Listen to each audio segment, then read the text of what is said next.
আসসালামু আলাইকুম এভরিওয়ান, আমি নীলা কুকিং ব্লগ থেকে প্রতিদিনের মতো আপনাদের সামনে নিত্য নতুন রেসিপি নিয়ে হাজির হয়েছি। আজকে হাজির হয়েছি একদম আনকমন একটি রেসিপি, চকলেট পুডিং রেসিপি। আমরা কিন্তু বিভিন্ন ধরনের পুডিং খেয়ে থাকি, বিভিন্ন ধরনের পুডিং বানিয়ে থাকি, কিন্তু চকলেট পুডিং কি আমরা কখনো খেয়েছি?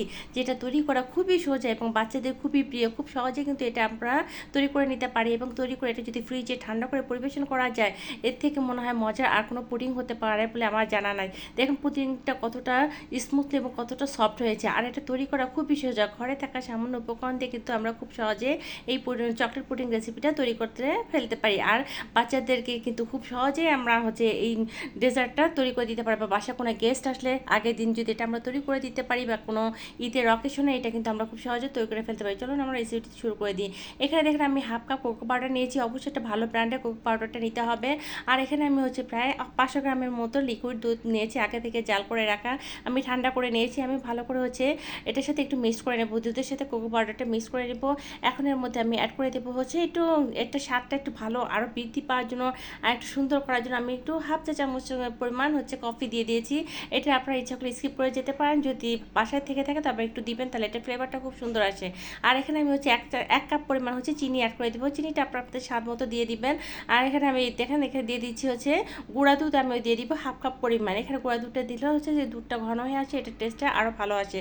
মানে আপনি যত বেশি যা দিবেন, এখানে যদি আপনি কনডেন্স মিল্কটা অ্যাড করেন তাহলে কিন্তু এটার স্বাদ আরও বেশি বৃদ্ধি পাবে। এই তো আমি খুব ভালোভাবে মিক্স করে নেব যাতে কোনো লাউন্স বেঁধে না থাকে। এখন এর মধ্যে আমি দিয়ে দিব যে আমাদের যেটা দিতে হবে, এটা আগার আগার পাউডার। এখানে আমি 1.5 চামচ পরিমাণ আগার আগার 1.5 থেকে 2 চামচ পরিমাণ আগার আগার পাউডারটা আপনারা অ্যাড করবেন।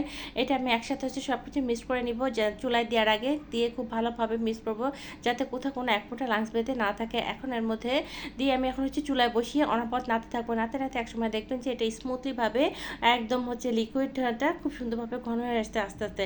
এখন এর মধ্যে আমি দেবো ভ্যানিলা এসেন্স ফ্লেভার। এখানে আপনারা যে কোনো ধরনের ফ্লেভার যেটা আপনারা পছন্দ করেন সেটাই দিতে পারেন।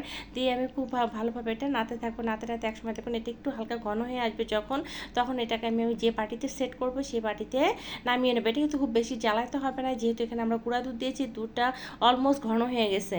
এখানে দেখানো আমি এখানে কেকের মোল্ড নিয়েছি একটা। এটা এই সাইজটা আমার কাছে বেশ পারফেক্ট মনে হয়েছে, আর মনে হচ্ছে পুডিংটা খুব সুন্দর সেটিং হবে। এটার মধ্যে হালকা একটু তেল অথবা ঘি ব্রাশ করে নিতে পারেন। আমি কিছুই করি না, কারণ এটা এমনি সুন্দরভাবে উঠে চলে আসবে। এখন দেখেন এটা গরম গরম এর মধ্যে ঢেলে দিয়ে এটা আমি নর্মাল ফ্রিজে প্রায় 2 থেকে আড়াই ঘন্টার মধ্যে রেখে দিব। এখানে আপনারা যদি আরও বেশি ঠান্ডা খেতে চান আরও বেশি সময় এটা রাখতে পারেন। এটা সেট হতে কিন্তু বেশি সময় লাগবে না। এতে দেখুন 2 ঘন্টা পর আমি ফ্রিজ থেকে নামিয়ে নিয়েছি। এটা খুব সুন্দরভাবে সেট হয়ে গেছে এবং চারপাশটা আমি একটু নাইফের সাহায্যে চার দিয়ে দিব যাতে এটা খুব সুন্দরভাবে উঠে আসে। এটাকে কিন্তু উঠে আসা খুব সহজ, এটা কিন্তু তলে লেগে থাকে না। আপনি একটু জাস্ট নাইফ দিয়ে চারপাশটা খুব সুন্দরভাবে একটু চার দিয়ে দিবেন। চার দিয়ে দিলে এটা খুব সুন্দরভাবে উঠে আসবে। এখন একটা প্লেটের মধ্যে আমি আপনাদেরকে ঢেলে দেখাবো। এই যে দেখুন কত সুন্দরভাবে এটা উঠে আসতেছে।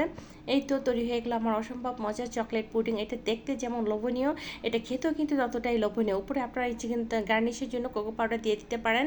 আমি আর এখানে কোকো পাউডারটা দিব না, আমি আপনাদেরকে কেটে দেখাবো যে দেখেন এটা কতটা স্মুথলি এবং কতটা পারফেক্ট হয়েছে। এখানে আগার আগার পাউডারটা খুব বেশি দেওয়া হয়নি, যার জন্য এটা হার্ডও হয়ে যায়নি। এটা যেমন নর্মাল হয়েছে তেমনি খুব শক্ত হয়ে যায়নি, খুব নরমও হয়ে যায়নি।